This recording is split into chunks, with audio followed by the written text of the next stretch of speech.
I guess the first thing is we have to get on the bus. And, there's a lot of people who like to talk the game, but, they don't do it. That means direct civic engagement. That means getting out there in the streets. That means challenging power and authority in our community. That makes people uncomfortable.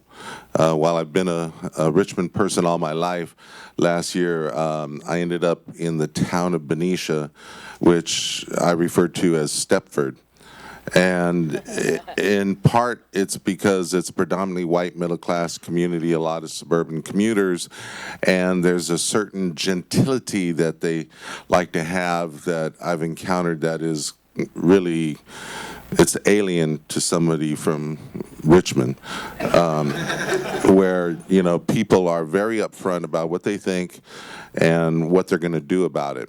And it's been that way for a long time. Of course, the big bully in the room is Chevron, but they're not the only bully.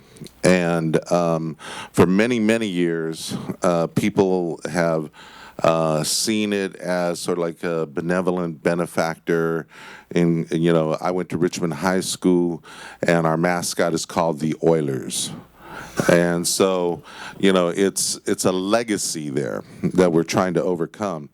And so in 2002, on Cinco de Mayo, me and my sons, one who was going to Laney and one at Berkeley, we were victims of police violence. We were beaten and pepper sprayed and arrested. The first Mexicans that night arrested by the Richmond PD. And we knew that in order to get real justice, it wasn't about suing the city and getting some money. It wasn't even about taking out the police chief.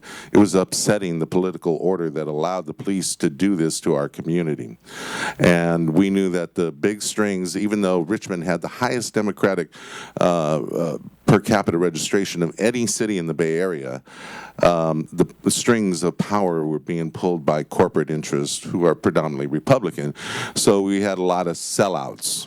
And, it doesn't matter whether people are white, African American, Latino, or Asian, they can sell out their community and frequently do. And so that meant we had to create cross-cultural alliances based upon policies and a vision of the community. What has that led to? Well, people heard about the electoral victory this last November, overcoming $3.5 million of Chevron's money and defeating all of their candidates. But that's just getting your foot in the door. After that, you have to learn how to rule.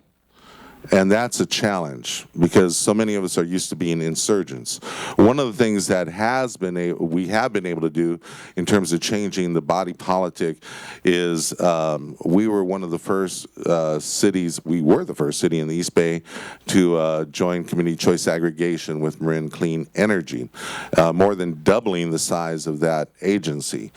One of the challenges, though, as it grows, Benicia just joined. San Pablo's joining, El Cerrito's joining, so it's catching on. But where is this energy being generated? So I was at the Benicia City Council meeting the other night, and I saw that if you sign up for Deep Green, which is 100% renewable, 100% of that is wind energy. And I said, oh, so that's cool. We're tapping into all those windmills over there at the Delta when you go out there by Rio Vista. Well, no, it turns out they procure it from up in the Pacific Northwest, and then cable it down. In Richmond, a lot of it is solar. Well, it's from massive solar farms they buy from Shell Oil. So, we need to disaggregate the generation of power. We want to do massive solarization within our community. We have a community that's, 50% plus renters. So the issue of how do you get the landlords to buy into this so that the tenants can benefit is a big challenge. That's one of the challenges we want to meet. That's one of the challenges that we're taking on as we speak about what we call the just transition. Ultimately, right now we're having a major battle with the Bay Area Air Quality Management District. They created an illegal permit to allow Kinder Morgan to bring in Bakken crude by rail into Richmond. We're fighting that.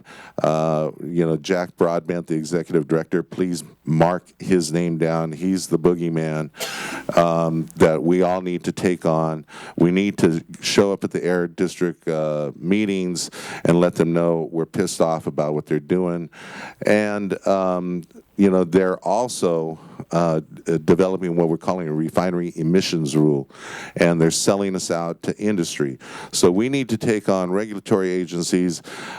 Just last night, just as I was shutting down my computer, I saw breaking news where our Congress member, Mark DeSaulnier, is calling for the resignation of Dr. Rafael Arraza-Murray, who's the chair of the Chemical Safety Board, who finally, in their investigation of the Chevron fire, came down with some of the strongest recommendations on how to make refineries safer and cleaner.